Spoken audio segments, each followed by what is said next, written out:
everyone. Welcome to Finding Your Why, a YMCA of the North Shore original podcast. My name is Maria Spencer, and I am a digital marketing manager here at YMCA of the North Shore. And today I'm joined by Jerry Justice, our Director of Inclusion Programming. Thank you for being here, Jerry. Oh, thanks for asking. I'm glad to be here. Yeah. So let's just jump right in. Just tell me a little bit about yourself, who you are, what you do at the Y, kind of how you got here, your career path, all that fun stuff. Sure. Yeah, absolutely. Thank you.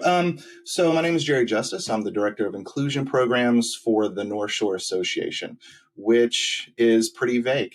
So specifically, what we're trying to do when we say inclusion, we're trying to create spaces in all of our Ys for kids with developmental delays such as autism spectrum disorder into our different programs like swimming, sports, gymnastics.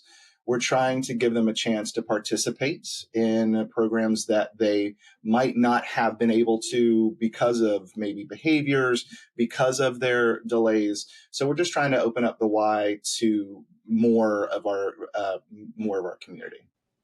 Awesome. Love it. And I feel like inclusion too, especially now, is very important. So what does that mean to you personally? Yeah, I absolutely agree. I think, right, what it means to me is, and I've said this before, it's in the Y's DNA. It's the Y for all. We're trying to make sure that everyone in our community has a chance to come, feel welcome, feel safe in our spaces. And that does branch out to more than just kids with developmental delays. It means anyone that has a need, just that they have a place as well. And that's what it means to me. How did you get to this point in your career? Like, what was kind of your pathway leading up to this? I was a non-traditional student. I went back to school at an older age. I wasn't really happy with where I was, just in general and life in general. And I knew that I wanted to do more than what I was doing. So I've always had a passion for working with people, helping people.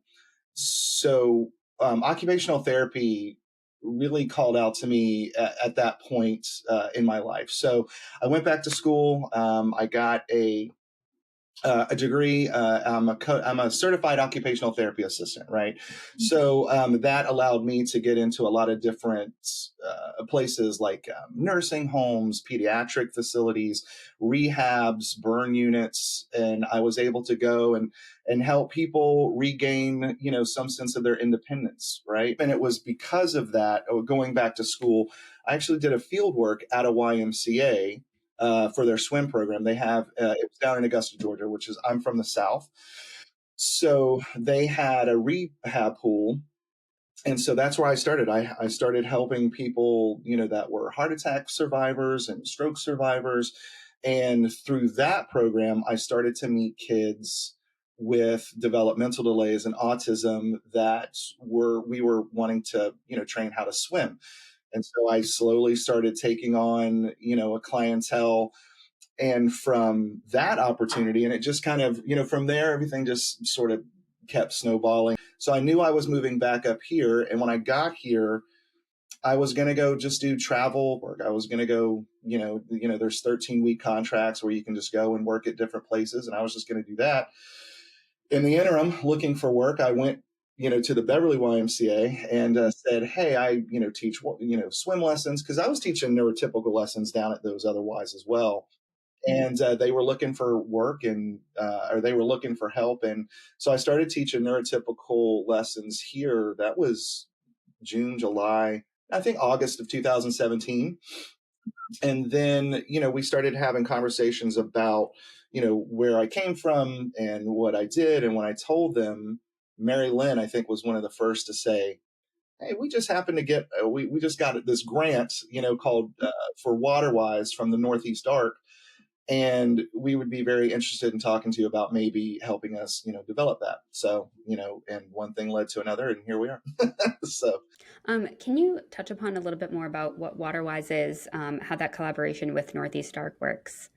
Yeah, sure. So when I got here, and I think it was in 2017, I think they had just recently secured the funding. So Gene McCartan and, I'm pretty sure some other people from the Y went to a presentation. It was called Arc Tank. It was kind of like that popular show Shark Tank. Right, there you go.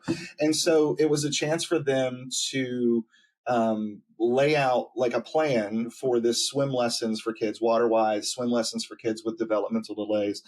And they were rewarded a certain amount of funding, for their presentation. So Jean McCartan was the architect of all of this, and she started that collaboration with the Northeast Arc, secured the funding, and by the time I was brought on, the funding was there, but the program we just needed to develop the program. And so I was given, I remember, I was given a list of about 10 kids, like an email list of about 10 kids from the Northeast Arc. And just, we started to just figure it out. So I started contacting people, and then, like everything else in the world, COVID, we were on a pretty good clip, and then COVID hit, and it kind of blew a hole in all the programming, for a short time. It didn't affect us as long as we thought. I think we got the summer, and then we were back at it in the fall, and with different, safety protocols and stuff like that. So, but since then, we've been on a steady incline of, where it was just me, it was just the Beverly Y. We've since opened it up. We have 11 instructors now, over 5 Ys, seeing, where we were seeing maybe 24 kids. I was seeing 24 kids by myself. We are now seeing over 82 every week. Can you kind of touch upon what a typical Waterwise lesson looks like, how it differs from other swim lessons, how you can even register for it? Sure.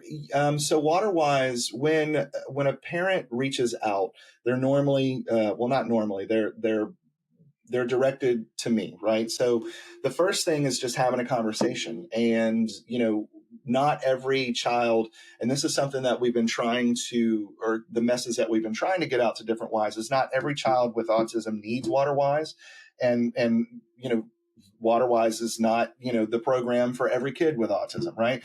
So I just like to sit down and have a conversation with the parents and the child, if at all possible. A lot of times the kids don't want to sit down for a long, boring adult talk, which I totally get. So I totally understand that. So I just start with a conversation. What is your child's experience? What has been your experience with, swim lessons or whatnot? And then it gets a little more, once we've decided, okay, you know what, let's get them into Waterwise. Let's see what we can do for them. We give them an intake form, and that intake form is just a quick, it's a fact-finding sheet of what the child likes, what they dislike, how they communicate, what specifically their diagnosis is, so we can do some research on that to help, inform us during the lessons. And we try to have those intakes prior to that first lesson so that we are more prepared.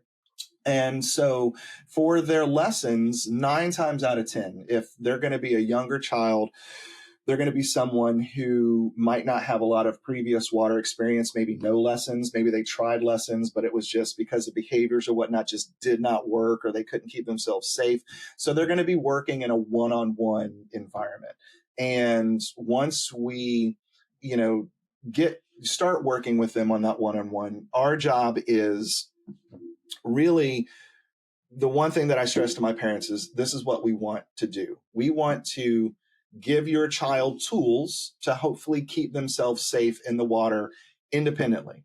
That means with no one else around and no flotation, right? So that's the first thing. I want them to survive on their own. So if they elope to water, if they get into water by themselves, can they get on their back? Can they float? Can they get to a float? Can they, sing a song really loud so people can start to hear them?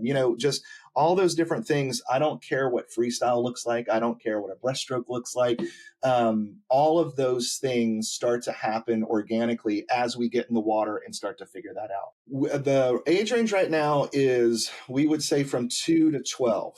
The 2 to 5-year-olds that are more, and this is brand new to us, we started a pilot program called Beginner Waterwise. It's our version. It's the inclusion version of Parent Child. It's, 2 to 5 years old, kids with no previous water experience, no safety skills, no obviously swim skill, right? At most risk. and they might have higher anxiety around water, or they might have higher anxiety around non-familial people, right? So instead of dropping them into a lesson with a stranger, saying, all right, come on, let's let's go swim with this stranger, we allow the parents to get in while one of our instructors facilitates the lesson. And then with the Waterwise, it's a one-on-one, but what they really sign up for is there are spots for at least up to 3 kids on any given spot. Like if I teach at Mondays at 3 o'clock, that 3 o'clock is probably going to be a one-on-one, but there's spaces for 3. The reason we leave it open is because once these kids start to develop these skills and start to get safer and they learn how to, work in a group, we're going to invite other kids into that spot. So, because the next step then is, all right, how do small groups look for this child? And ultimately, what we're trying to do is just create an environment like a neurotypical lesson to where when it's cognitively possible, right, these kids are going to go on and they're going to be in the neurotypical classes. That's the ultimate goal that we want. We want Waterwise to be a bridge program between no swim skill and then hopefully funneling them into our own swim program. May is National Water Safety Month. I know you've obviously touched upon it, but can you just stress the importance of water safety, especially with the summer months coming up? Yeah, absolutely. The weather gets warmer. We're starting to get outside more, and it's so easy for a child, especially with a developmental delay that has elopement issues. They run away from situations, whatnot. It's so important being on the North Shore, surrounded by water, to make sure that we're arming our kids with some sort of protective armor against those situations. Kids with ASD. I was looking up some figures before our talk, and they are 160 times more likely to die as a result of drowning than their neurotypical peers. And so that's exactly why this program exists, because of that statistic. And, and obviously neurotypical, kids with developmental delays, that, it's important for all of them to learn that safety around water piece. But we try to get the parents the buy-in to what safety around water means. And we try to get them into, the habit of creating those healthy, safe around water habits, always asking for permission. We stop, we ask an adult, we get an adult, we want to get in the water. Can we go into the water? And we make sure that we take those beats, and we make sure that the children are having a consistent message from week to week that just because I see water doesn't mean I can jump in. I have to stop, I have to ask, then I get in safely with an adult.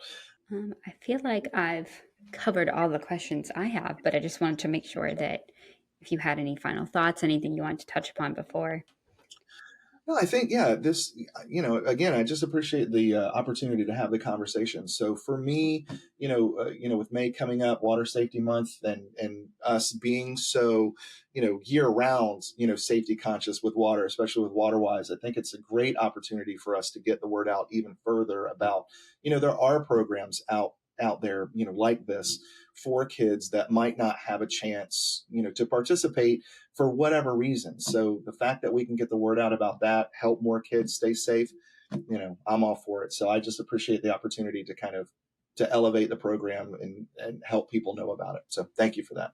Yeah, of course. I'm happy to talk about it. It's such an important program. And it's also, I feel like, one of the things that if you know about it, you know about it. But if you haven't heard of it, you're like, what is that? I didn't even know that was an option. So just kind of good to get it on the radar for people who aren't in those communities where everything spreads word of mouth. Absolutely. That's a great point.